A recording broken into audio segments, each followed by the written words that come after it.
For this fall season, I would like to return to the show The Fall of the House of Usher. This is a Mike Flanagan show and is his homage to the iconic American Gothic poet Edgar Allan Poe. The show pulls from all of Poe's works and is named after one of his most famous stories written in 1839 by the same name. In this video, I will be spoiling the 2023 Flanagan version, so consider this your spoiler warning. The fall of the House of Usher was swift and absolute. Over the course of a few weeks, the entire Usher clan and all of its descendants were eradicated. A series of peculiar and unfortunate occurrences transpired, resulting in the demise of Roderick Usher's 6 children and his sole granddaughter. Then Roderick Usher and his twin sister Madeline Usher would also meet a bizarre and violent end. This dark tale begins with a deal, a Faustian bargain between the twins and the entity known as Verna. I have a very in-depth video on Verna, so if you're interested, please go watch that video as well. But for this video, I want to explore Roderick Usher's descendants and do a deep dive into them. This is part 1 of the Usher descendants, where I will cover the bastards of Roderick Usher. In part 2, I will cover the quote-unquote legitimate children. Before I proceed, I wanted to thank everyone for the ongoing support of the channel. I finally reached 1,000 subscribers, which is such a huge milestone for me. I still remember when reaching 100 subscribers seemed like an impossibility. So thank you so much for continuing to watch my videos. Your likes and comments really did make such a huge difference. And I just wanted to thank you all for the continued support. To celebrate, I give you this super long video. I'm going to put chapters in to help navigate viewers so you can listen in on characters that you are interested in. Now on to the rest of the video. On 1979 New Year's Eve, the Usher twins Roderick and Madeline Usher enter a bar. Although it might have appeared to be a typical New Year's celebration, the twins had a sinister motive for their visit. In a calculated act of betrayal, the twins have conspired and orchestrated the murder of Rufus Griswold, their ultimate goal being the acquisition and control of Fortunato Pharmaceuticals. In a cruel act of brutality, the twins imprisoned Rufus and bricked him up in the company basement, effectively sealing his fate and leaving him to perish without mercy. They have come to the bar with the sole purpose of an alibi, making it their mission to be seen by the patrons of the bar. But unbeknownst to the twins, someone has already noticed them long before they ever step foot into that bar on that fateful New Year's Eve. A beguiling barkeeper offers the twins drinks and conversation. She introduces herself as Verna, and throughout the festivities, Verna would casually converse with the twins. However, her comments hints that Verna knows much more than she lets on. After midnight, the twins and Verna sit down for a more intimate conversation. Verna queries the twins about their limits, specifically the limit of what they might be willing to do or to give up for success, money, and power. At first, the twins think this is a hypothetical question, but Verna continues, revealing that she knows the truth about why they have come to the bar, and she knows that they have murdered Rufus. She assures them that she can provide protection and guarantee that they will evade punishment for the murder and any other future crimes they commit, granting them unimaginable wealth, power, and immunity. However, in exchange, the bloodline of Roderick and Madeline will be terminated, ensuring the end of the family lineage. Right before Roderick's death, everyone in the Usher bloodline will die. Additionally, Roderick and Madeline must die together. Verna reasons that for the sake of symmetry, since they have entered the world together as twins, they should exit it together as well. Roderick accepts the deal with no hesitation. Madeline, however, is more reluctant, but does also agree. It is noteworthy that Roderick already has 2 children with his current wife, Annabelle, so he had no qualms giving up his children's lives in this exchange.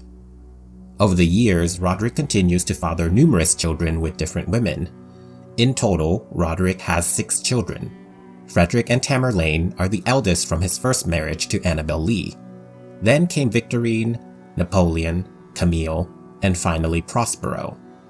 In addition to his children, Roderick has 1 grandchild, his beloved Lenore, who is Frederick's only child. Madeline, for her part, took the bargain seriously enough and deliberately chose not to have any children. As the decades passed, the fateful meeting with Verna seemed to Roderick and Madeline like a distant dream, something they wished to forget, and for the most part they did. But in 2023, Verna resurfaces and begins to collect on her bargain. So let's examine the progenies of Roderick Usher. Instead of going chronologically, I will go in the order of their deaths, which for the most part is youngest to oldest, the exception being Lenore, who is the youngest, but is the last reaped by Verna. Also, a little side note for those who might not be familiar with the works of Edgar Allan Poe, but the entire show is heavily influenced by the famous poet. Mike Flanagan created the show as a love letter to the famous poet, so there are a ton of names, Easter eggs, and references to Edgar Allan Poe's stories and poems. I'll be pointing out as many as I can find, so please, if you find any references on your own, drop them in the comment section down below. I love finding this stuff, and I will do my best to point it out and analyze it as we cover all of the Usher bastards. Prospero Usher, or Perry Usher, is the youngest of Roderick's children. At 16, Prospero joined the Usher family, finding himself abruptly immersed in a world of opulence, a stark departure from his previous reality. Roderick's philanderous lifestyle leads to numerous illegitimate children. For his part, when they do eventually turn up at his door, Roderick never turns them away. Roderick and Madeline were also illegitimate children themselves, to a man named William Longfellow. William was a callous and selfish man who refused to acknowledge them as his own. This poor, callous treatment from their father made Roderick more accepting of his own children, regardless of their legitimacy. If they passed the paternity test, they were considered as ushers. However, just because he accepted them as his children and welcomed them into his family does not mean Roderick was a loving or tender father. Both he and Madeline demanded excellence from his children. Affection and care were also conditional on how well each child performed. This created a competitive and cutthroat environment within the family. In many ways, the family operated more as a business entity than any family unit. Each child was expected to prove their worth and were expected to contribute to the Usher legacy. To give each of his children a chance of success, all of the children are given one opportunity to pitch a business venture to Roderick and Madeline. If the proposal is deemed worthwhile, Roderick and Madeline will agree to fund and support it. Prospero is desperate to prove his worth and presents Roderick and Madeline with his business idea. Prospero's grand vision is to essentially create a modern pleasure palace that caters to the whims of the ultra-rich and famous. This does not impress either Roderick or Madeline, who shoots the idea down immediately. Not only do they reject it, they admonish him, viewing Prospero's vision as shallow and inconsequential. Roderick and Madeline believe that the true purpose of being an usher lies in instigating meaningful change in the world, rather than engaging in frivolous pursuits. This is quite ironic, for most of what we see with the other ushers, none of them really are engaging in anything meaningful. But Prospero's idea must have offended Madeline and Roderick more than the others, for Roderick dismisses Prospero, refusing to even take a meeting about the nightclub idea. Enraged by Roderick and Madeline's dismissal, Prospero further immerses himself in his sybaritic ways. Roderick even mentions this about Prospero in his conversation with Dupin, saying, quote, "The first thing you have to understand about my son is that he was, if nothing else, crazy." Prospero is seen waking in a tangle of naked bodies, after what appears to be a night of, well, let's just say excessive indulgence of an adult nature. As he regains consciousness, he heads towards the kitchen where his trusted companions, Jenny and Farage, continue to partake in additional intoxicants. Prospero asks them if either of them have seen or eaten his eggs.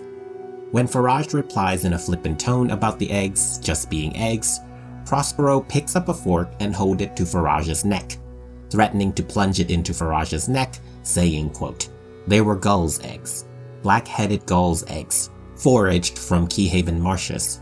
They're only in season for 3 weeks of a year. If I push this in, you can't take it out. You have to leave it in on the way to the hospital, or else it'll get worse. Jenny tries to defuse the situation and tells Prospero that they did not touch his eggs. Prospero releases Farage, and Farage and Jenny chooses to laugh off the incident as a joke. But based off of Roderick's observation that Prospero is crazy, it is highly probable that the threat posed by Prospero is quite genuine. Mere seconds later, Prospero finds his eggs, and he continues to act as if nothing happened. He then launches into a rant about how every one of his other siblings have gotten their investment. Initially, the investment may appear to be a generous offer. However, Prospero perceives it as a cunning ploy. Once the investment is approved, the recipients becomes indebted to Roderick, subjecting them to his control. Prospero, in his hubris, chooses to view Roderick and Madeline's denial as a blessing, that they may have dodged a metaphorical bullet. As he finishes his rant, his phone begins to buzz, and Frederick, who Prospero chooses to put in his phone as Dickwad, has left him a message. A little detail to note is that Prospero has chosen to use someone's nipple as his phone's wallpaper. This sums up Prospero perfectly as an immature and degenerate person. Realizing that he is missing an important meeting, Prospero rushes to the Fortunato home office. Upon arrival, Prospero shows up to a serious meeting in his flamboyant suit and casually excuses his lateness by saying he was hit by a truck. He continues to act foolish while a group of lawyers from the EPA interrogates the company regarding condemned testing facilities. These facilities not only violated regulatory standards, but also posed a grave threat to the environment due to their toxic emissions.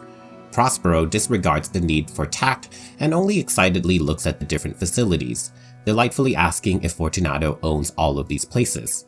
The family lawyer Arthur Pym and Frederick Usher, the eldest of the Usher children, are not amused by Prospero's antics. Prospero picks out one facility in particular that he believes can be turned into his dream nightclub. Having had enough of Prospero's antics, Frederick escorts Prospero outside and slams him against the wall. Frederick reprimands Prospero for his behavior, but Prospero points out that these condemned buildings were something that Frederick was supposed to have taken care of a long time ago. This only proves to enrage Frederick, who levels an accusation against Prospero, claiming that he was the mole, the presumed family member who, according to Auguste Dupin, aided the government in its allegations against the Usher empire. In a derogatory manner, Frederick brings up Prospero's inception as an illegitimate child from a blackjack dealer while Roderick was on a yacht in Cannes 25 years ago. It is clear there's great animosity between the first two children, the so-called legitimates, against the bastards. Later, Prospero goes to visit the condemned site he had picked out. He brings his companions along. Prospero declares that they will throw a party there. Permits and laws be damned. He's going to throw what he calls an anonymous debauchery social event.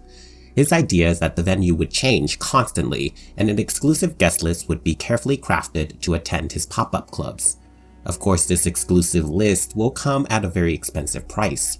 Prospero decides that he wants to use these condemned Fortunato facilities as his venues, because they have their own power and water supply, which makes it easier to go undetected by the local government. The buildings are already slated to be demolished anyways, so they won't have to pay for any of these event spaces. He then declares that it would be a masquerade, and dispatches Jenny and Farage to carry out his orders. As he admires the building, he sees a woman in a red trench coat. She's on a rooftop and is staring down at him. This is of course the mysterious Verna. When Prospero goes in for a second look, she has mysteriously vanished. To get ready for his hedonistic extravaganza, Prospero goes to his older brother for help, another male bastard named Napoleon. Napoleon and Prospero have a much better relationship. Among the siblings depicted in the story, Napoleon and Prospero share a particularly close bond, characterized by mutual support and respect. Napoleon treats Prospero as an equal, recognizing Prospero's potential, and standing out as the sole family member who offers unwavering support to Prospero. Perhaps it's because they are the two male bastards of the family, and both share a love of philandering and illicit substances. Napoleon is reluctant at first, but agrees to give Prospero the contacts to his dealers and a stash of Viagra from his personal supply. None of the family have a high regard for Prospero besides Napoleon, even among the other bastard siblings. Prospero's sister Camille calls him, quote, a little psycho. Prospero's plan moves quickly as Farage is able to create an app for invitations and payment. As they discuss their plans, a drop of water falls onto Prospero's phone, an ominous foreshadow of the horrors to come. Prospero gets the idea to set off the sprinklers to commence the group coitus on the dance floor. When speaking to one of the workers he has hired to set up for the venue, Prospero is told that they are now completely off from the city's waterline grid, and as a result, there will be no pressure in the water sprinkler system, which Prospero needs for his finale. He decides to hook up the water tanks he saw on the rooftop to the sprinkler system, unaware of the danger lurking in the tanks. When questioned if it can be done, Prospero quotes something Roderick used to tell the children. Quote, "Remember the golden rule. Whoever has the gold makes the rule." This quote came from a comic book Roderick had read in his childhood, a comic called The Wizard of Id. The Usher family's perspective on the world is reflected in this small joke. Prospero has internalized this perspective, transforming a mere joke into a fundamental worldview. In this worldview, individuals with wealth face no accountability for their actions. Nevertheless, the accuracy of this viewpoint will be disproven that very night. Before his party, Prospero drops by Frederick's house to drop off some paperwork. Morella, Frederick's wife, greets him at the door. They strike up a conversation, and the sympathetic Morella commiserates with Prospero, saying she understands that Frederick and the Usher family can be difficult to get along with at times. As a result, Prospero offers her an invitation to his party, a chance to let loose and partake in a no-consequence night of debauchery. Initially, Morella was taken aback by Prospero's invitation, but she refrained from immediately rejecting it. Prospero hands her a burner phone, specifically used to receive the invitation. He emphasized that the decision to accept or discard the invitation was entirely up to her, leaving the choice in her hands. Tempted by the offer, Morella ultimately succumbed to temptation and accepts. Later, she surreptitiously slips away to attend the masquerade, fabricating a story to Frederick that she was going out with her friends for a girls' night out. Upon her arrival, the party is already in full swing. Prospero finds Morella at the event and is delighted to see her, and suggests she indulge in his offerings, including illicit substances and the use of his 12 bedrooms. However, his offer of a consequence-free night is not exactly true. While the event is marketed and sold to the attendees as completely anonymous, Prospero has rigged the entire building with cameras. He intends to blackmail the rich and famous attendees. This has been his primary goal all along. The club is just a front for the real business of blackmail. He's especially delighted to film an encounter with Morella, as he will lord it over Frederick. He and his companions further in their indulgences by taking even more illicit substances. Descending back onto the dance floor in search of Morella, Prospero's attention is diverted to the mysterious woman in red, this time adorned in a cloak and a skull mask. Her allure captivates him, compelling him to abandon Morella in pursuit of the mysterious stranger. He finds her waiting for him in one of his bedrooms. Prospero is intrigued by the woman and questions her identity.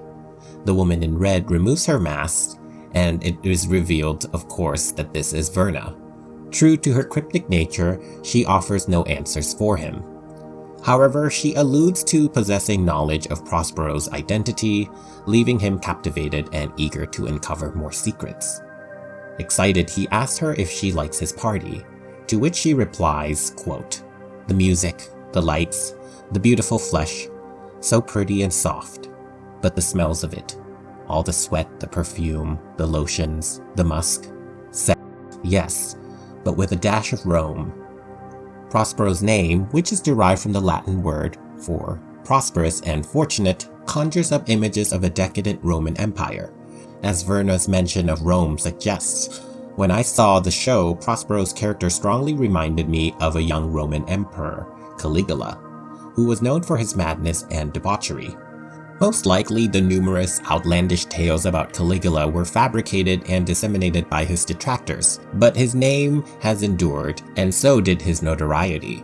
There is a persistent myth that Caligula built giant orgy ships, along with other hedonistic acts, so I think this name evocation is quite fitting. Now I want to break down a dialogue between Verna and Prospero, but to simplify the dialogue, I will solely quote Verna's line, as she is the primary speaker in the conversation. She asked him if the party that he worked so hard for was everything he ever wanted. Prospero says not yet, to which Verna responds, quote, "Nearly realized is the sweetest. It's better, I promise, in the moment just before than in the moment after. That is the truth of the world. But you did it, and it's everything you imagined. And there's still time to stop it. Things like this, all things in fact, have consequences. There's always consequences. Take you, for instance. Someone long ago made a little decision, then another, then a big one, then one of absolutely no importance. And then by and by, you were born. On that day, you were the consequence of a harmless choice made by someone in a moment where you didn't even exist. And that choice defined your whole life. You are consequence, Perry. And tonight, you are consequential." Unaware of the profound significance and depth of Verna's words, Prospero's fascination with her intensifies, leading to an even more intense desire for her. Verna laments that they could have had fun, to which Prospero comments that the night is still young and they have plenty of time. Verna crawls seductively towards Prospero and calls him a pretty little thing, before backing away and leading him out back to the party. Prospero tries to catch up to her, but is soon lost in the sea of dancers. He joins his companions in the middle of the dance floor as Morella stands awkwardly on the sideline. Morella does notice the serving staff members beginning to leave. Verna has appeared to them and whispered words to them. Her whispered words seem to compel them to leave. Verna also then appears behind Morella, telling her to, quote, "Go, now." Morella turns, but Verna has vanished. She does not heed Verna's warning and decides to stay. As midnight approached, Prospero instructed Farage to activate the sprinklers. Little did Prospero know that as an illegal, careless, cost-cutting measure, Roderick has stored all the toxic and acidic chemicals used in Fortunato's pharmaceutical manufacturing and testing processes in the rooftop tanks. Consequently, when the sprinklers are turned on, the room was doused not with water, but with these hazardous chemicals.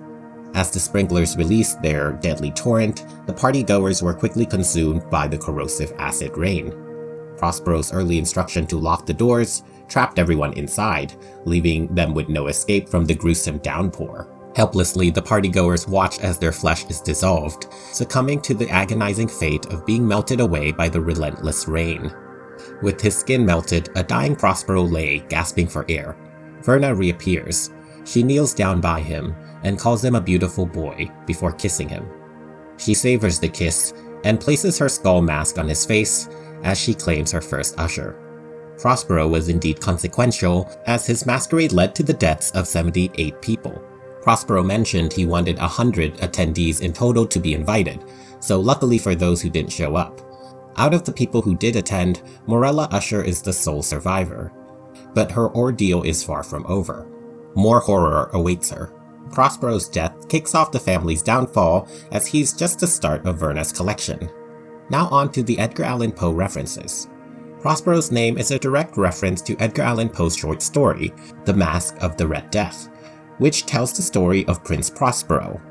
Fittingly, The Mask of the Red Death is also the name of the episode. A little something to note is that in the original 1842 story, the story was published originally under The Mask of the Red Death, a fantasy. Mask is spelled M-A-S-K as opposed to the M-A-S-Q-U-E. In the story, Prince Prospero and 1,000 nobles sought refuge in a fortified abbey from the Red Death plague. The disease caused sharp pains, dizziness, and bleeding, leading to death in half an hour. Prospero and his court isolated themselves, ensuring no one could enter or leave. Unconcerned about the anguish prevailing beyond the abbey's walls, he pursues his own well-being and gratification with unwavering devotion. To entertain himself, Prospero hosts a masquerade ball in 7 colored rooms during his seclusion. Each room has a specific color, with the last room decorated in black and illuminated by a scarlet light. A large ebony clock stands in the room, ominously chiming each hour, causing guests to pause their activities. As nightfall nears, the room becomes more eerie, and the additional chimes make guests uneasy, preventing them from entering. At midnight, a mysterious figure resembling the Red Death appears at the party. Prospero demands to know his identity, but the revelers are too afraid to approach the figure. In the seventh room, the prince pursues this mysterious guest with a drawn dagger, cornering them. As the figure turns to face him, the prince lets out a piercing cry and collapses dead. The terrified partygoers surge into the black room. They forcibly remove the mask and robe, only to be horrified by the emptiness beneath. The realization dawns upon them. The Red Death was the costume all along, quote, coming like a thief in the night. All the guests contract the disease and succumb to it. The final line of the story encapsulates the dire outcome. Quote, and darkness and decay and the Red Death held illimitable dominion over all. So the Mike Flanagan episode pulls so much from the original Edgar Allan Poe story. The mysterious guests resembling Red Death, the Crimson Room, the revelers being trapped and killed. Even Prospero confronting Red Death in the Red Room is referenced in the episode. While the show features 100 invited guests, the story has 1,000. Despite the discrepancy in quantity, there are notable numerical similarities between the two. Both narratives ultimately convey a consistent message emphasizing the inevitability of death. They stress that no matter how much one tries to avoid it, mortality's grasp is inescapable. However, the show delves deeper into the significant choices made by mortals, highlighting how these choices can shape outcomes positively or negatively. Next on Verna's list is Camille L'Espanaye, the youngest of Roderick's daughters. She's the ruthless and cunning public relations manager of the family. Camille's life's work revolves around not just turning bad behavior into positive publicity, but also amassing a collection of confidential information about those closest to her. For Camille, exploiting her influence is of the utmost importance. She is also singularly fixated on gathering damaging information about her older sister, Victorine. Camille harbors a profound resentment towards her sister and invests significant effort in uncovering secrets that could potentially ruin Victorine's reputation and standing in the family. Even those around Camille questions her constantly about why she is so fixated on Victorine. While it's obvious to those around her, the subject is extremely touchy for Camille, and she often lashes out at its mere suggestion. On the surface, Camille exudes a glossy aesthetic, consistently donning modern and stylish attire. Her demeanor radiates self-assurance bordering on arrogance. Her aesthetic reflects her ice-cold demeanor, and she is often frank and direct with those around her. Camille is also used to getting her way and enjoys being in control. At work, she dominates her two subordinates professionally and intimately. There seems to be no separation of work and pleasure for Camille, and in both arenas, she needs to be the dominant one in control. She even goes as far as to rename her two assistants to Toby and Tina because it makes her laugh. Camille also never wears any bright colors. Her clothes, makeup, accessories, and even hair are cold neutrals. Even her two assistants are dressed in dark neutrals to match her aesthetics. This is a perfect reflection of Camille's detachment from the world and those around her. In order to maintain the meticulously crafted image she presents to the world, Camille conceals her genuine interests and emotions, ensuring that it remains hidden from the public view. Humorously, Camille seems to be a fan of Built, who she derisively calls a fitness clown. Built is her sister Tamerlane's husband. He is a well-known fitness influencer who serves as the public face of Tamerlane's lifestyle brand. On 2 occasions, Camille can be seen enjoying Built's content. The first time she's seen watching his content, her face shows a weird mixture of fascination and disgust. But later on, when she's alone, she seems to genuinely be enjoying his videos. She is also spotted wearing his merchandise when she is in private. In contrast to her siblings, Camille stands out among the Usher children due to her exceptional talent and success in her career. While others struggle, lack competence, or merely imitate others' achievements, Camille demonstrates remarkable self-awareness and excels in her chosen field. In a rare moment of openness, Camille confesses her inner thoughts and feelings to her older brother Napoleon. During a candid conversation over drinks and other substances, a profound realization dawns on Camille. Quote, "If you start thinking this is reality, you'll just slip into the abyss. You don't make video games. You give money to people who make video games. But you don't make like Froderick is the Roderick Usher cover band, and he's playing the hits, but it's sort of off-key. And Tammy is basically just goop, with like a big golden bug sticker on it. And it's not even her face on the product. It's built. Fucking fitness clown. And then Vic's heart mesh isn't even her heart mesh. It's the surgeon's heart mesh. That's why she's f***ing the surgeon. And you're like this amazing, like Xbox Gatsby. And I just spin. Dad decided that I belong in a room of smoke and mirrors, and I'm like a ceiling fan. And I spin and I spin and I spin and I don't go anywhere. Ushers don't make stuff. None of us. And spin Camille does. On the verge of Prospero's demise becoming public knowledge, Camille swiftly steps in, assuming control of the public's relation strategy. With her skillful maneuvering, she artfully spins the narrative, portraying Prospero as a benevolent and generous young man, beloved by all. She also uses her vast network to create a favorable view of the family, capitalizing on his horrific demise. This deflects criticisms and wins a lot of public favor. She employs this tactic as a shield, and helps distract the public from the significant criminal trial against Fortunato. When confronted about her exploitation of the deceased Prospero, she replies, quote, "If you're wondering how this family built its multi-billion-dollar empire, this is why. Because opportunity doesn't give a fuck what you're going through. That's why they hate us, not because we grabbed the opportunity, but because they didn't." This reveals Camille's world of eat or be eaten. While this makes her a great PR manager, it creates a rather hostile environment for any meaningful personal relationships. Due to her emotional detachment, Camille remained indifferent and perplexed when her assistants expressed their condolences for Prospero's passing.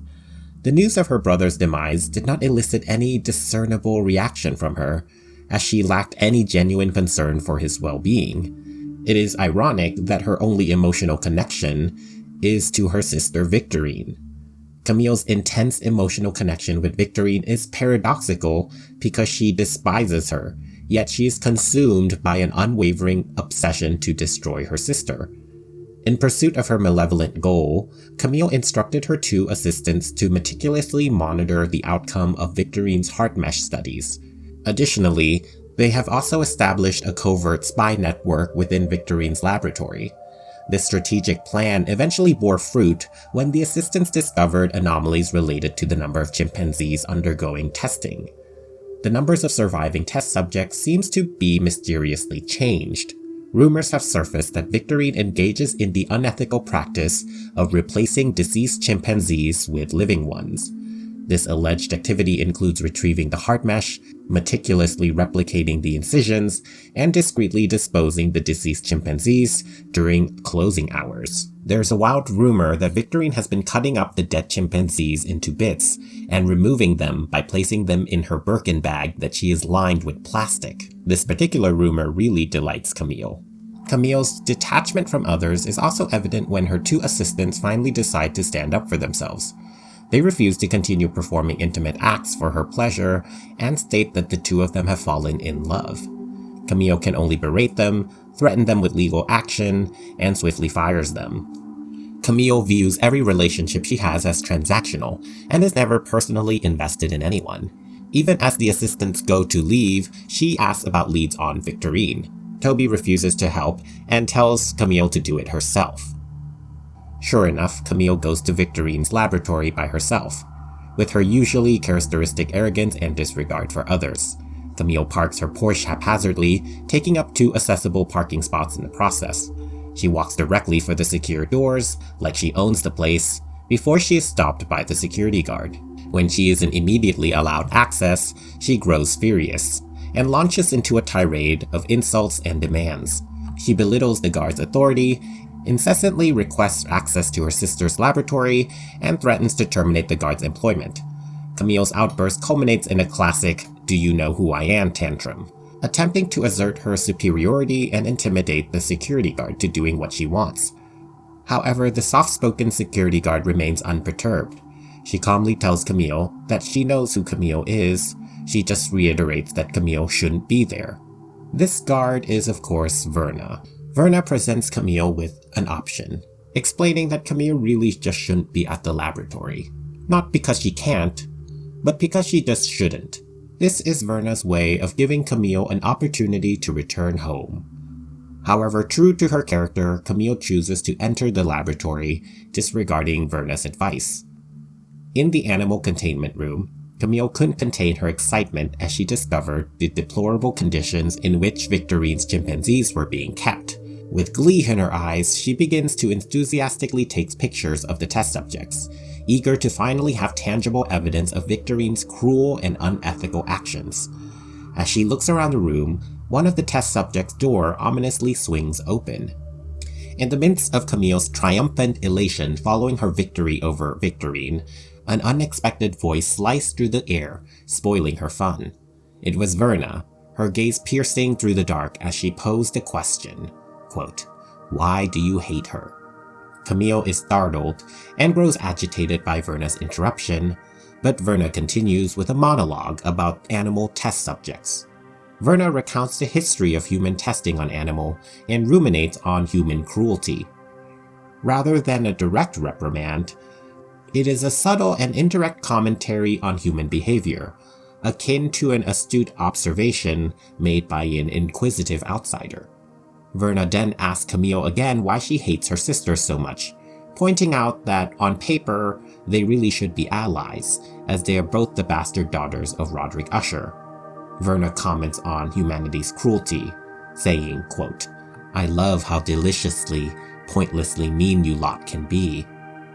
Camille is not amused and threatens to have Verna killed. But Verna leaps into the air and onto the table unnaturally, startling Camille, who, now terrified, backs slowly away from Verna. With a sinister stride, Verna follows Camille, prowling atop the table like a predator. Enveloped in darkness, Verna exudes an aura of menace. She stalks Camille. As the lights begin to illuminate the room, Verna taunts Camille, saying, quote, "You picked the worst job to hide your true nature. You clean up dirt for a living." Victorine, on the other hand, she picked better. She's Mother Teresa, far as they know, saving humanity one heart at a time. Inside, though, you two are the most alike. You hate her because she hid it better. Then Verna hunches down close to Camille. She begins to groan in pain before revealing a horrific wound on her chest, identical wounds to the one inflicted onto the test chimpanzees. Her groans of pain grow loud and rhythmic. In harmony with Verna, the other chimpanzees in their cages join in, their shrieks echoing through the room. Camille can only watch in horror as she covers her mouth in fear. Verna points and looks up into the air, saying, quote, "You're right, you know. She lies. She pumps us full of adrenaline to make it look like it works." Suddenly, Verna's demeanor changes back to her calm, collected self before continuing, quote, "You still didn't need to come here, though. It could have happened quiet, peaceful, in bed. But I guess it's got to happen like this. I'm sorry. It's not personal. It wasn't with your brother either. It's just, well, here we are." Camille steadies herself and stares directly at Verna, unflinching before responding, quote, "Fuck it. I got mine." Camille raises her phone at Verna and snaps a last picture. The view on the phone reveals that Verna is in the form of the chimpanzee's test subject. When the phone flashes, the chimpanzee launches itself into Camille and proceeds to pummel her to death. The next day, Camille's lifeless body can be found in the animal containment room. The room is covered in blood, and her body is watched over by a menacing chimpanzee. In a remarkable display of clarity, Camille stands among her siblings as the sole individual who confronted death directly, without flinching. Once more, she demonstrates unwavering composure in the face of her own mortality. Her succinct declaration of "F it, I got mine" epitomizes her blunt and straightforward nature. She got what she wanted in life and remains unapologetic. Camille L'Espanaye is a paradoxical character. She spins stories and twists narratives for a living, but in her own personal life she's direct and blunt. She is deeply attuned with how others perceive reality, but as a result she's adept at manipulation and control. Yet she finds herself unable or unwilling to connect to anyone in her life in a meaningful way. The exception seems to be Napoleon, who she seems more relaxed and candid around. Yet, Victorine is the only one who really holds her genuine interest, albeit for misguided reasons. Her obsession with destroying Victorine is one that seems to stem from resentment. She loathes Victorine because, just as Verna says, quote, "Inside though, you are the most alike. You hate her because she hid it better." Camille is envious about how others view Victorine. Victorine's heart mesh project puts Victorine in a positive light, while Camille mostly operates unseen. Although Camille and Victorine share a similar level of moral degeneracy, Victorine maintains an illusion of moral superiority and uses it to exert control over others. This is what Camille really seems to resent, and pulling the veil off of Victorine's squeaky clean image motivates Camille and leads her to meeting with Verna at the laboratory. Had she taken Verna's warnings, perhaps she could have had a more peaceful and gentle end, but then that isn't Camille L'Espanaye's way. Now for the Edgar Allan Poe references. The title of the episode, Murder in the Rue Morgue, is pulled from Poe's original work named The Murders in the Rue Morgue. The story is considered to be one of the first modern detective stories ever written.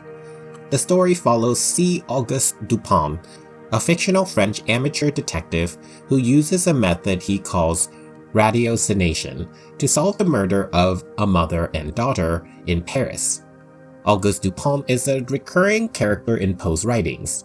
He appears in other of Poe's works like The Mystery of Marie Roget and The Purloined Letter. In the Mike Flanagan Show, Auguste Dupin is the name of the prosecutor and longtime foe of Roderick Usher.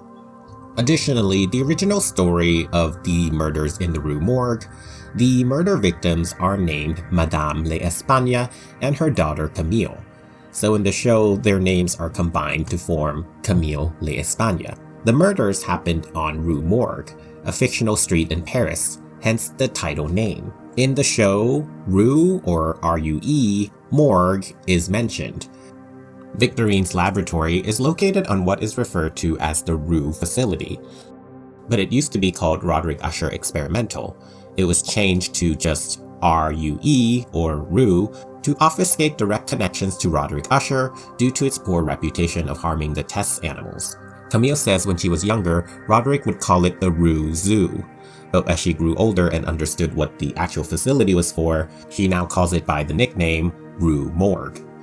In the Poe story, Auguste Dupin is able to deduce that the mother and daughter were killed by an ape, but in the original story it was an orangutan, not a chimpanzee. Verna's name tag also says Le Bon, which is a reference to a character in the original story. Le Bon is falsely arrested for the murders, but is later freed when Auguste Dupin solves the case. The name of Camille's assistant, or at least the name she gives him, is Toby. This is also another reference to Poe's 1841 short story, Never Bet the Devil Your Head, where a character by the name of Toby Dammit bets the devil his head that he can leap over a turnstile. Mega spoiler alert, but Toby Dammit loses his head. With two collected, Verna moves on to her third target, Napoleon, aka Leo Usher. Out of all the siblings, Napoleon Usher is the most laid back and charming. He's a socialite and enjoys partying with his friends. Like all Ushers, he indulges heavily in his vices. In one scene, Napoleon is playing video games while on the phone with his boyfriend. However, it is revealed that he was enjoying the company of another. A woman is performing oral intimacies on him. When his boyfriend Julius tells him he is on the way up to the loft, Napoleon scrambles to hide his affair by hiding the woman on the balcony. Napoleon seems to have inherited his father's philanderous lifestyle. Besides his father's wandering eye, Napoleon was also given Roderick's vast resources, simply for being an usher. Napoleon has bought his way into the gaming industry and is referred to as an Xbox Gatsby by his sister Camille. This has made Napoleon a bit of a celebrity in the gaming industry. This was evident when the woman involved in the affair desperately wanted a selfie with him. As an usher, Napoleon never really had to face any of the consequences for his actions. However, with the arrival of Verna came a reckoning. The night before Camille's demise, the two siblings indulged in some substances. Camille leaves early for the night, but Napoleon continues to party with his friends. When he wakes up, he slowly realizes that he has blood all over him. Following the blood trail, Napoleon stumbled upon a horrific discovery: the lifeless body of Julius's cherished cat, Pluto. Pluto seems to have been dispatched by a kitchen knife. Napoleon reasons that he must have killed the cat while he was under the influence of drugs and alcohol, though it remains unclear if this was what actually happened, or simply an illusion sent by Verna. I'll come back to this point later in the video. Napoleon, believing he has killed the cat, decides to clean up the horrible scene and lies to Julius. He makes Julius think that they must have accidentally let Pluto out during the wild partying. This seems to have happened before, so Julius buys the story. Desperate to once again escape from actual consequences, Napoleon heads to different animal shelters to look for a cat that can be passed off as Pluto. At the 5th shelter, he runs into Verna, who is posing as an employee of the shelter. He lays on his charm and asks for assistance. Verna is seen wearing a choker with a golden bell. The color makes her look almost like a cat. This is a loud foreshadow of things to come. Verna is very obliging and shows Napoleon the different cats at the shelter. She walks him through numerous cats, none of which look like Pluto. Napoleon notices a black cat that looks identical to Pluto in the far end of the room. When he inquires about the black cat, Verna tells him that it is not available for adoption. This does not deter Napoleon as he launches into his "I don't think you know who I am" speech. Unlike Camille though, Napoleon chooses the carrot rather than the stick. He offers Verna plenty of incentives, saying that he'll adopt every cat if he needs to and donate to the shelter. He even offers to dress her head to toe in designer goods. But ultimately, he insists that whatever it takes, he will be leaving with the black cat. With little objection, Verna accepts. The cat is a doppelganger for Pluto, so much so that Napoleon remarks about how uncanny it is. He even asks Verna to replicate a pose that Julius and Pluto made from an old photo. Verna obliges and holds the black cat in the same pose as Napoleon takes a picture of Verna and the cat on his phone. Delighted by his find, Napoleon remarks to the cat, quote, "You little fucker, you saved my life." Verna can only smile at the irony, as she has different plans for Napoleon and the black cat. Upon returning home, Napoleon attempts to deceive Julius by presenting the black cat as Pluto. However, Julius was not home. The black cat suddenly scratches Napoleon before fleeing. The scratch is quite deep and long, but before Napoleon can tend to it, he gets a call informing him of Camille's death. He rushes to the Fortunato headquarters, where the family are having an emergency meeting. Napoleon is extremely distressed during the meeting. He's the only sibling, he's the only usher who really shows any genuine sadness or loss about Camille. Everyone else is more interested with their own problems or how the situation would play out to the outside world. Napoleon and ironically Juno are the only ones who are actually grieving the loss. I say ironically for Juno because she isn't really blood related to anyone. She just seems to be trying the hardest to reach out to the family. Roderick and Madeleine are their usual cold and authoritative selves, demanding that everyone fall in line and put up a strong united front to the world. Napoleon is then asked to release a generic and ultimately meaningless statement to the media. Napoleon becomes angry at the request and refuses, telling Roderick to have someone else do the press release. Napoleon even tells Roderick to cut him out of his will if he wants, but he will not be doing it. He turns to leave, but Arthur grabs at Napoleon's wrist, holding him in place. There's a tense moment before Roderick allows Arthur to let Napoleon go. This is really the only time that one of Roderick's children has openly defied his commands. In fact, Frederick is quick to fall in line. Tamerlane and Victorine are too caught up in their own projects, with Tamerlane being especially flippant at the entire situation. She's only concerned with the launch of her own brand, Goldbug. Back at the loft, Napoleon is trying to put together an outfit for the funeral. He's clearly frustrated, angry, and grieving the loss of Camille and Prospero. His boyfriend Julius tries to comfort him, but Napoleon only wants space alone. Julius backs off, but asks about Pluto. The cat has seemingly disappeared after scratching Napoleon. It is noteworthy here that Julius never sees the black cat that Napoleon has brought home, so in his mind, he hasn't seen Pluto at all, which is why he's especially worried. Napoleon continues his deception and tries to reassure Julius, saying the cat was probably just skittish. As Napoleon returns to look for something to wear, the cat lunges directly at him from the closet, just missing Napoleon before running off again. Later that night, Napoleon struggles to sleep. The loss of his siblings weigh heavily on his mind. To try to relieve his stress, Julia offers some intimate relief. As Napoleon settles in to enjoy himself, he notices feline eyes staring at him from the shadows. He then also notices blood on his hand from under his pillow. Surprised by the revelation, Napoleon lunges and knocks Julius's nose painfully. Napoleon finds the remains of a gutted rat under his pillow. The next day, a groggy Napoleon tries to find solace in some of his more recreational pursuits. Julius, concerned for his well-being, gently urges him to moderate his indulgences. However, this topic is a sensitive one for Napoleon, as he has a strict rule, that rule being that Julius must never ask him to cease or reduce his recreational activities. Napoleon agrees to cut back, but this was just another lie to Julius. The truth is that Napoleon just wants to break up with Julius because Julius broke the rule. When Frederick shows up uninvited to Napoleon's house, Napoleon says, quote, "Boyfriend just resigned. He's dead and he doesn't know it." End quote. Another bit of irony since Verna has marked Napoleon for death. Frederick showing up to Napoleon's house is a bit odd because Napoleon and Frederick were never really close. In fact, Frederick has never even visited before. Frederick has come to ask Napoleon for some illicit substances for himself. He has been struggling with what has happened to his wife Morella after Prospero's nightclub incident. Napoleon obliges and offers him some from his stash. As he's putting his stash away on the shelf, the black cat reappears and scratches Napoleon right across the eye before disappearing. Napoleon is in great pain and rushes to the bathroom to examine his eye. It is inflamed and there's a single scratch mark across his eyeball. Once again, no one sees the black cat. Frederick is surprised, but he didn't see the cat. Frederick awkwardly leaves along with his drugs, and Napoleon tries to relax by playing some more video games. However, the cat has left him more bloody presents, a pigeon on his chair, and a mouse in his slipper. Not knowing what to do, Napoleon contacts the shelter and asks Verna to take the cat back. He shows her all the things the cat has left him, gathering them all in the bathtub.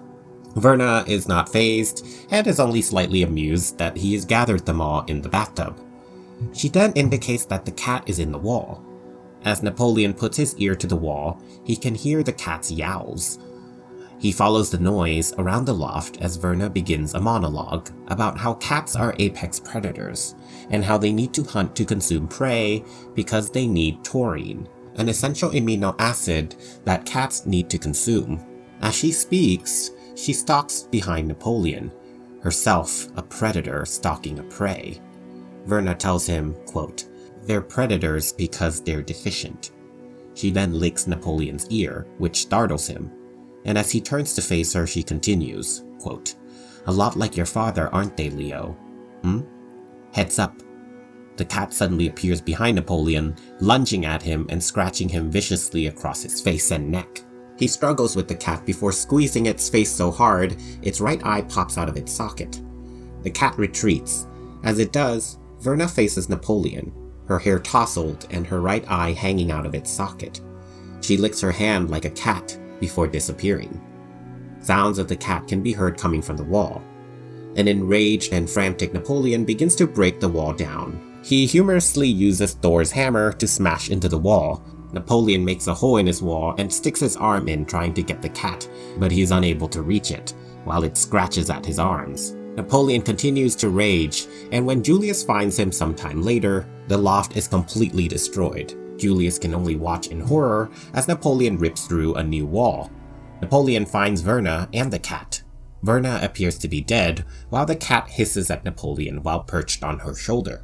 Napoleon lets out an angry scream, and a confused and fearful Julius fails to acknowledge the presence of the cat and Verna. Napoleon finally realizes that Julius cannot see what he sees. He turns to discover that both Verna and the cat has mysteriously vanished. The cat reappears, perched now on the balcony railing. In a rage frenzy, Napoleon goes to strike the cat, only for his hammer to swing at empty air. Off balance, he falls right over the balcony and falls to his death. The camera pans to the ruins of the loft and the bathtub, revealing that there was nothing in the tub. All the dead critters had vanished, or in my opinion, was never there in the first place. In a bit of a twist, as the camera pans over Napoleon's body, a black cat strides and leaps on and over him. The cat's collar reveals this to be Pluto, Julius's cat. My take of what has happened is that the original cat Pluto is still alive. Everything that Napoleon was experiencing was Verna's doing. More than likely, Pluto probably got out during Napoleon's wild night of partying, and has been prowling the building ever since. There's also a little bit of nice symmetry here, because when Pluto was first introduced, the cat was seen leaping onto Napoleon's lap. In the last scene, the cat leaps onto Napoleon again, but with Napoleon dead this time. My interpretation is that Verna made Napoleon believe he killed Pluto, and this led him into seeking a replacement cat at the shelter. Verna and the black cat are one and the same, as hinted by the cat collar that Verna wears. Verna and the cat also share injuries when Napoleon is fighting the black cat, further linking the two as one and the same.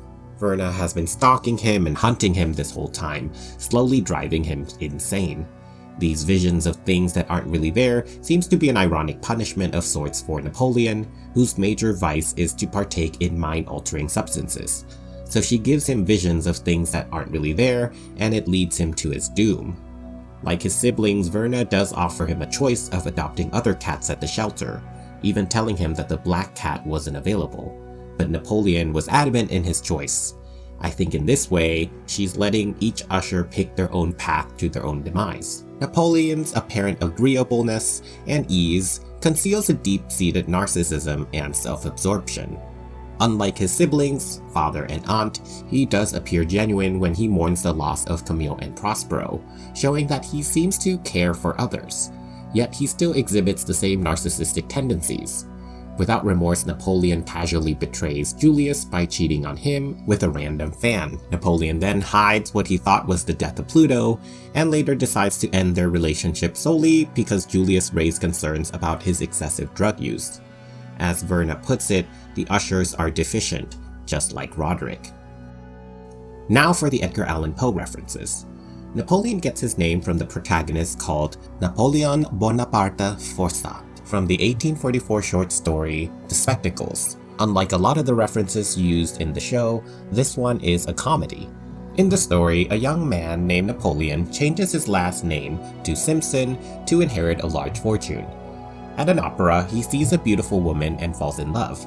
Despite his poor eyesight, he elaborately describes her beauty, though he can't really see her clearly, because Napoleon actually needs glasses to really see, but his vanity prevents him from doing so. His companion Talbot identifies her as Madame Eugénie Lalande, a wealthy widow, and promises to introduce them. Napoleon courts her and proposes marriage, but she makes him promise her to wear his spectacles on their wedding night. On that night, he wears his spectacles and discovers that she's an 82-year-old woman. She reveals to him that she is his great-great-grandmother and has come to meet her husband's heir. The younger Madame, Stephanie Lalande, was also present. When Napoleon refers to Madame Lalande, everyone had assumed he meant the younger woman.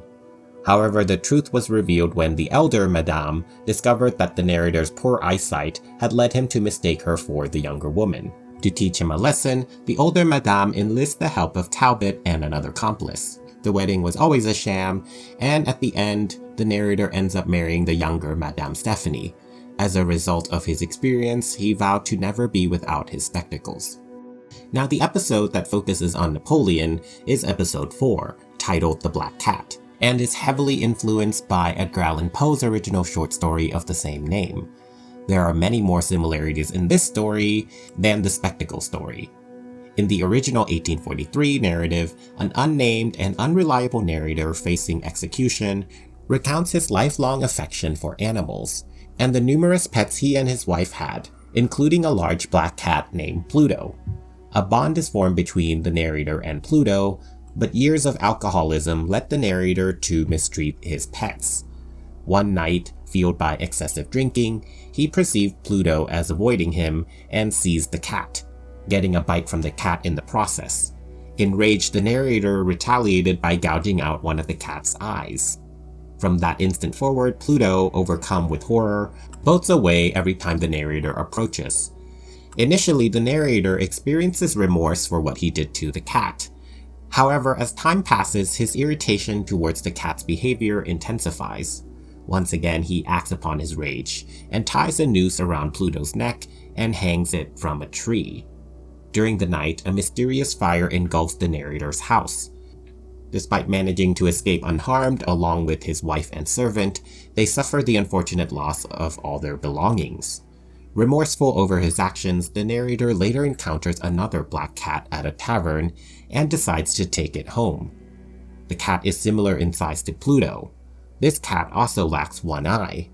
However, unlike Pluto, it has a distinctive feature, a prominent white patch of fur on its chest. As time progressed, the narrator became increasingly afraid of the cat. It served as a constant reminder of his cruelty towards Pluto, and to his horror, the white patch on the cat's chest gradually morphed into the shape of a gallows. The narrator tries to kill the cat with an axe, but his wife stops him. Enraged again, he kills her instead of the cat and hides her corpse in a cellar wall. After completing his work, he discovered the cat's absence, granting him the freedom to enjoy undisturbed sleep at night. 4 days pass, and the police arrive to search the narrator's residence, but no trace of his missing wife could be found. He confidently accompanied them into the cellar, boasting of the sturdiness of the walls, and even dramatically striking the wall he had constructed to hide his wife's corpse. From behind the wall, an eerie and otherworldly howl reverberated through the wall, completely shattering the narrator's mental stability. The police tore down the wall, revealing the corpse of his wife, with an unexpected sight: the cat, still alive, perched atop her head. Now with 3 of the ushers dead, Verna moves on to the last of the bastards, Victorine LaFourcade. Victorine is the eldest of the Usher bastards. Her mother was a nurse who raised Victorine as a single parent before Victorine was told about Roderick Usher. Her introduction to the family was an unpleasant shock to Roderick's first 2 children, Frederick and Tamerlane. A divide between the quote-unquote legitimate children and the quote-unquote bastards causes a lot of resentment and keeps the siblings in constant state of animosity. Perhaps inspired by her mother, Victorine decides to pursue a passion in the medical field.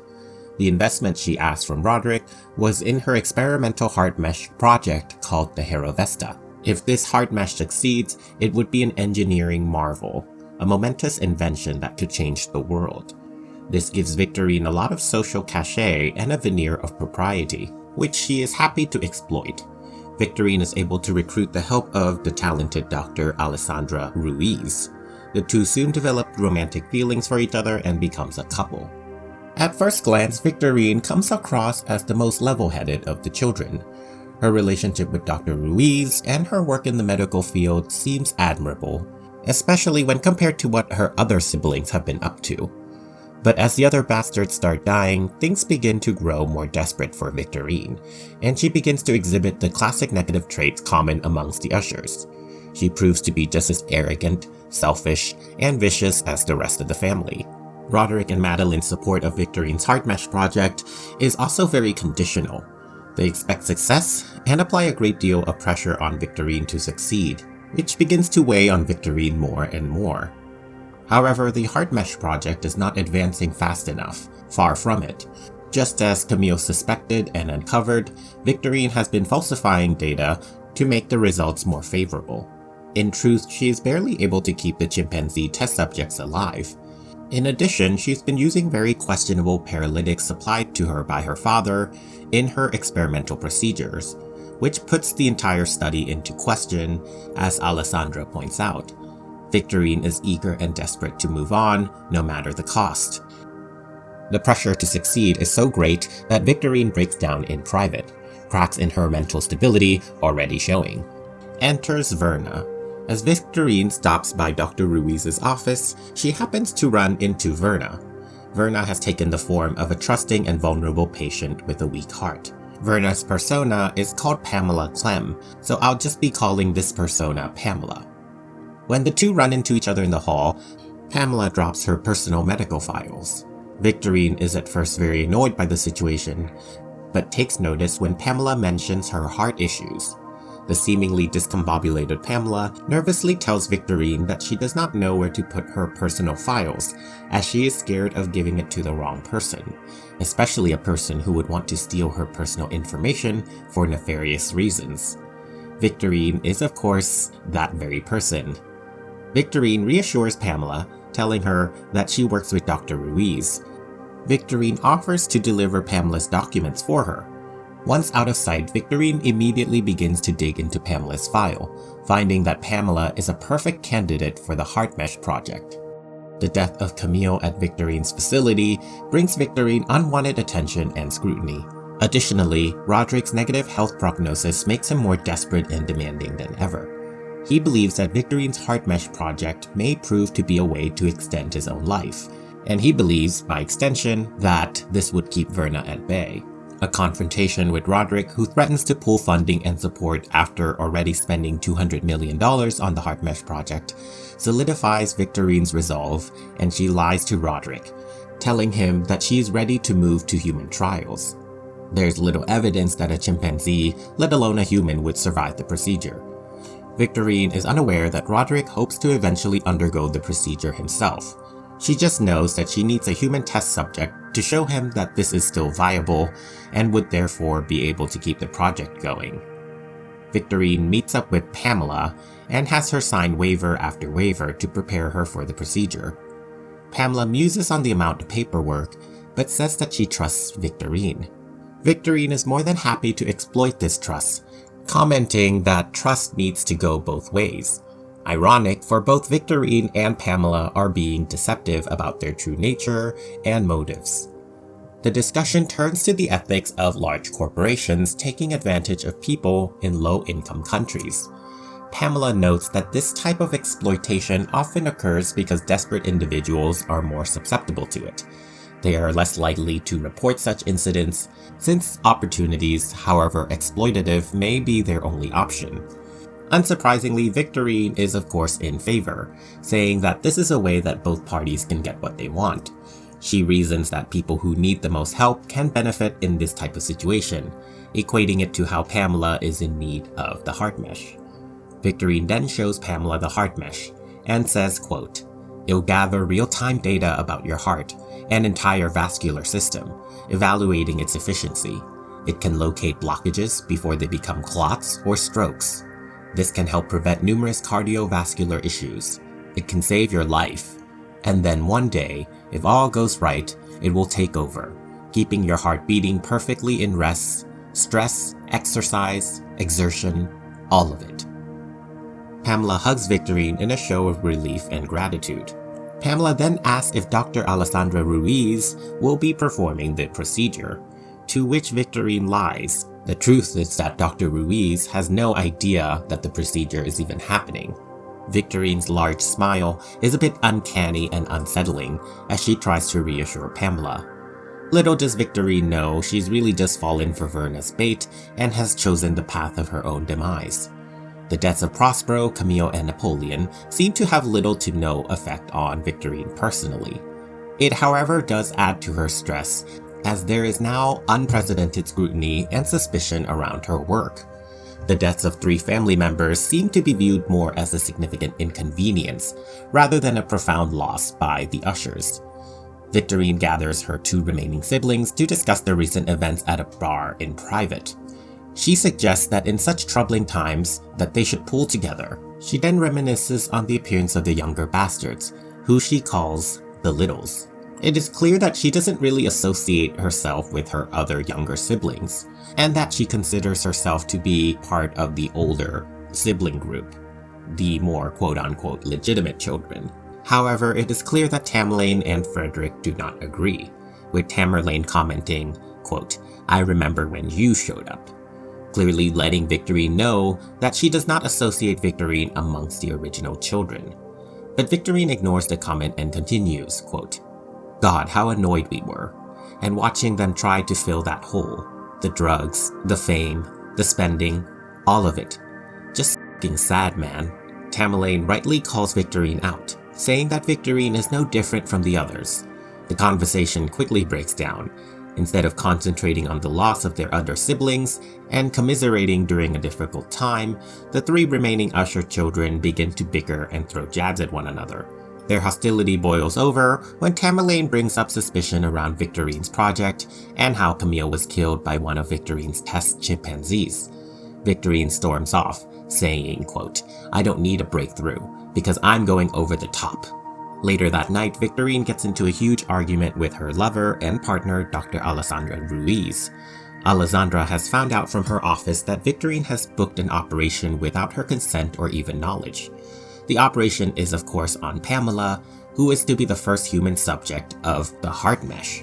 Alessandra tells Victorine that they are not ready to move on to human trials, but Victorine tries to reassure her by appealing to her sentimentality. Using the heart mesh prototype, Victorine tries to get Alessandra emotionally invested enough to do the surgery. But when asked how the human trials even got approved, Alessandra comes to the horrible conclusion that the paperwork was forged with her signature and must have been done so by Victorine. When confronted, Victorine lashes out at Alessandra, calling her childish and naive. She tries to guilt-trip Alessandra by saying that Alessandra had happily accepted Usher money when it suited her earlier in their relationship. This comment only solidifies Alessandra's resolve, and Alessandra decides to end things with Victorine. Victorine threatens and then begs for Alessandra to stay, saying that if Alessandra leaves her, Alessandra will be sued by Arthur Pym and the Ushers would destroy her. Alessandra says with finality, quote, "You are not who I thought you were." Alessandra is resigned to whatever the Ushers might throw at her and is willing to fight for her morals, concluding with saying, quote, "You Ushers, I really didn't want to think it, but you're all f***ing monsters." As she turns to leave, Victorine lashes out in fury and throws a bookend at her, and the screen fades to black. Sometime later, Victorine leaves multiple messages to Alessandra, begging her to call her back. As she sits alone in her office, Victorine begins to hear the sound of a mechanical chirp. She tries to find the source of it, but is unable to. She suspects it might be the smoke alarm, and she goes to retrieve it. Right as Madeline walks into the office. Madeline has come to check up on the heart mesh project. She's desperate to have the human trials go well, as she wants to eventually use the heart mesh on Roderick. As Madeline talks, Victorine is distracted by the chirping sound, and is barely paying attention. Madeline cannot hear the chirping, so it is pretty clear that the sound is only something that Victorine can hear. Later, Victorine meets up with Pamela. Pamela conveys her nervousness about being the first ever human patient of the Hero Vesta. As she speaks, the sound of the chirping grows louder to Victorine. Once again, all she can hear is that loud sound. When Pamela mentions that she would like to speak to Dr. Ruiz, Victorine is snapped back into attention. Pamela begins to speak again, but this time, as she speaks, the Pamela personality begins to disappear, and Verna reemerges, saying, quote, "What's more important to you, being famous or saving lives? You've always dreamed about one of those things, not so much the other. Ever think the balance was off in that equation? As a scientist, I mean." Victorine is puzzled by the comment, but she is now in a weird trance-like state, too distracted by the chirping sound to really focus on what Pamela had just said. But Verna has once again reverted to the Pamela persona, saying that she would like to meet with Dr. Ruiz.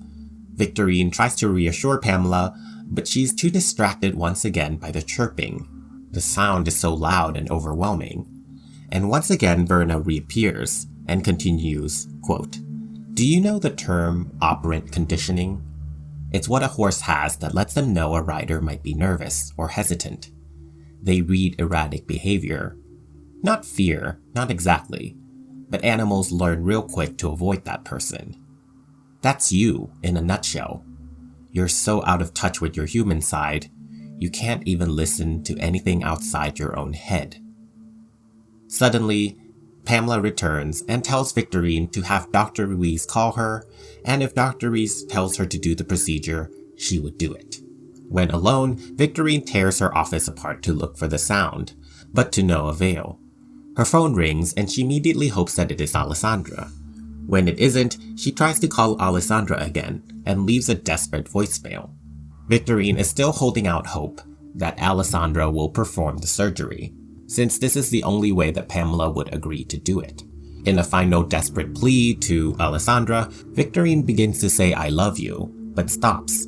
And instead of trying to convince Alessandra through emotional manipulation, she tries to convince her with money again, saying, quote, "I will give you anything you want. Just name your price." This shows how desperate Victorine has become, but also who she really is as a person. She values money above love and assumes that Alessandra also values the same things. Later that night, Roderick makes a rare visit to one of his children's homes. Victorine is acting very oddly. Her body language is strange and fidgety, and she is blasting loud music when alone in the house. Roderick asks her to turn down the music, and she obliges, but she does not turn it completely off. The two sit down and have a heart-to-heart. In a rare moment of humility, Roderick apologizes to Victorine about turning the siblings against one another. He explains that he just wanted the kids to get stronger and compares his child rearing to lions in the wild fighting for position in the pack. Roderick stresses the importance of Victorine's heart mesh and offers his full support, but he cuts himself off when the music that Victorine has been playing becomes too distracting. He asks her to turn it off, but Victorine is reluctant. She has been drowning out the chirping sound with loud music. She does eventually turn off the music so that Roderick can also hear the sound. In a bit of a surprise twist, Roderick can in fact hear it as well. Victorine, in a daze, tells Roderick that his support means everything to her, and in further confusion, she wonders if her heart mesh even works. Roderick is now intrigued by the chirping sound and begins to look for its source. Suddenly, Dr. Ruiz is seen walking behind Roderick, and a dazed Victorine follows her down the hall. The previous night replays in Victorine's mind, but instead of cutting to black, the full events of the night is revealed to not just the audience, but Victorine herself. After the argument with Alessandra, Victorine throws the bookend, but the bookend hits Alessandra in the head, causing massive damage to her skull. Alessandra falls to the floor, but is still alive. The injury is very serious, and as Alessandra struggles, Victorine begins to dial 911, but stops herself. Victorine then dismisses her bodyguard, who has come to check up on the noise. Victorine is now fully unhinged, and rants and raves as Alessandra dies on the floor. Victorine, in a demented state, then cleans up the crime scene and begins to cut into Alessandra's torso. He then installs the heart mesh on Alessandra's heart, a horrific truth that Roderick simultaneously discovers as he searches for the chirping sound. Behind a door, Roderick finds Alessandra's corpse with her chest cut open. The heart mesh can be seen pumping away at Alessandra's dead heart. Victorine enters the room in a delusional state. She begins to talk to Alessandra as if Alessandra is still alive, demanding that Alessandra apologize for not being a team player. A terrified Roderick tries to explain to Victorine that Alessandra is dead. Victorine begins to accept the idea, saying, quote, "Yes, that would explain it, wouldn't it? Like, why it's making that sound. It's just pumping a dead, useless heart." She pleads with him, saying that she's sorry and that she'll fix everything. Victorine is deeply unhinged and jumps from one extreme emotion to another. She grabs a knife and holds it to Roderick's throat, saying, quote, "You know, I wish you'd just jump. Maybe then I wouldn't have to do this." Who am I kidding? Of course I would. Because the work is everything. Success is everything. And if we're going to succeed, we just need a better heart. Victorine then plunges the knife into her own heart, letting out a loud gasp. She calls out to Roderick one more time, calling him Daddy, before falling over dead. Like the rest of Roderick Usher's children, Victorine desired her father's approval and affection. And like the rest of her siblings, Victorine is willing to lie, cheat, steal, and even kill for it. Her obsession with making the Heart Mesh project a success was fueled by blind ambition and Usher hubris. She disregarded rules and presumed that she could lie and cheat her way through because of her family's wealth and power.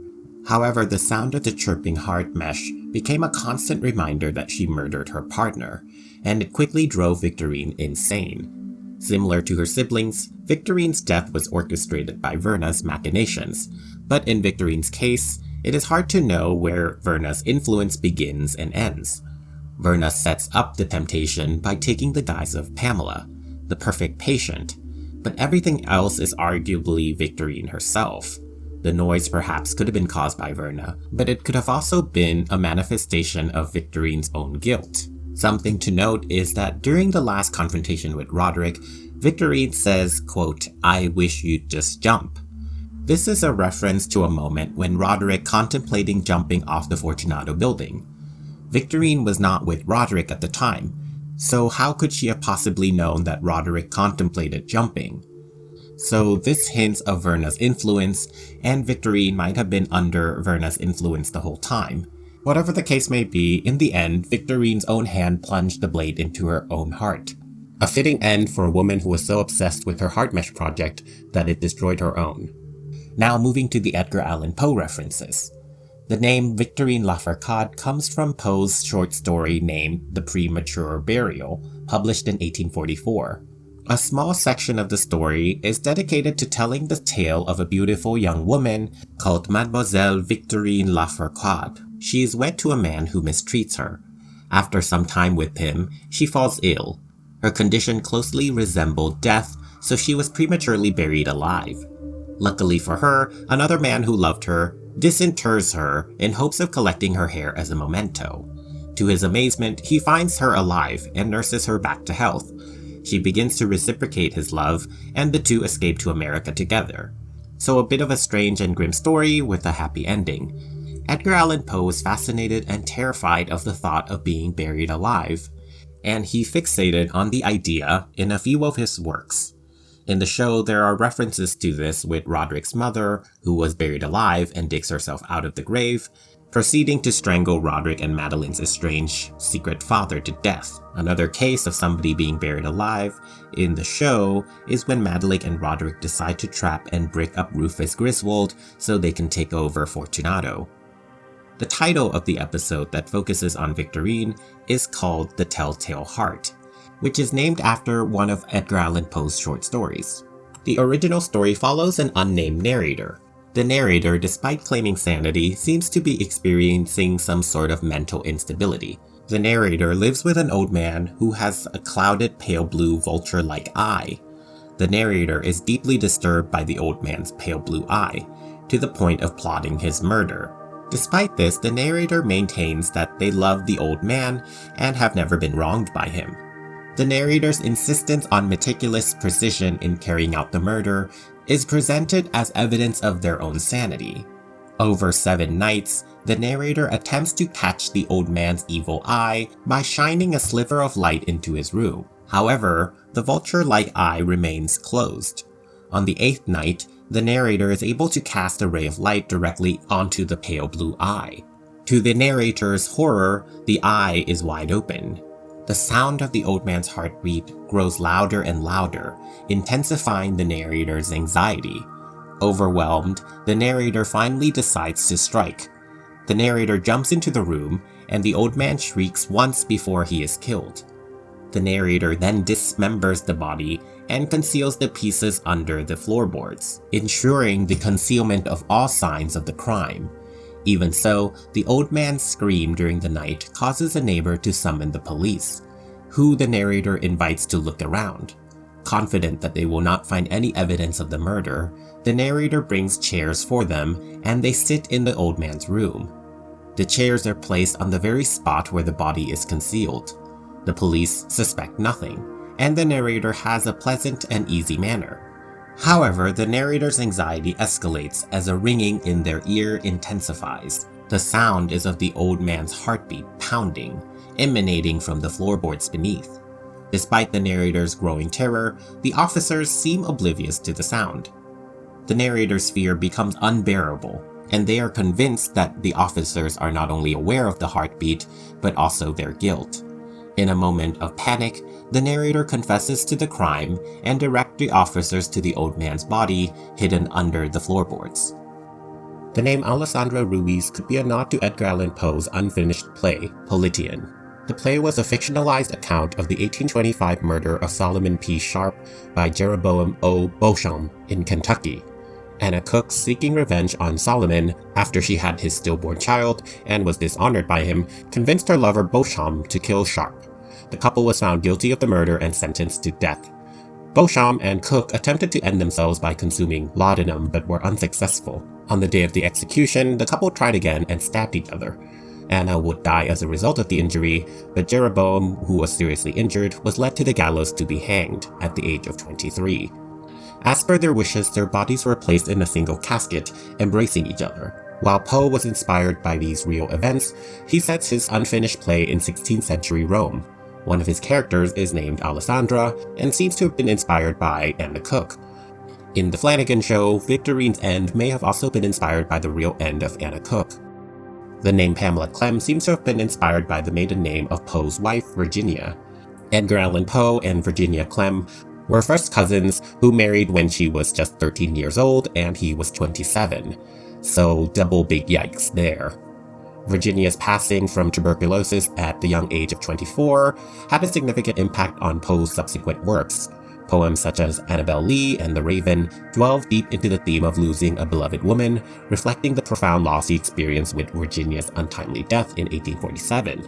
Both Annabel Lee and The Raven also appear in the show, Annabel Lee being Roderick's first wife, and The Raven, of course, being Verna.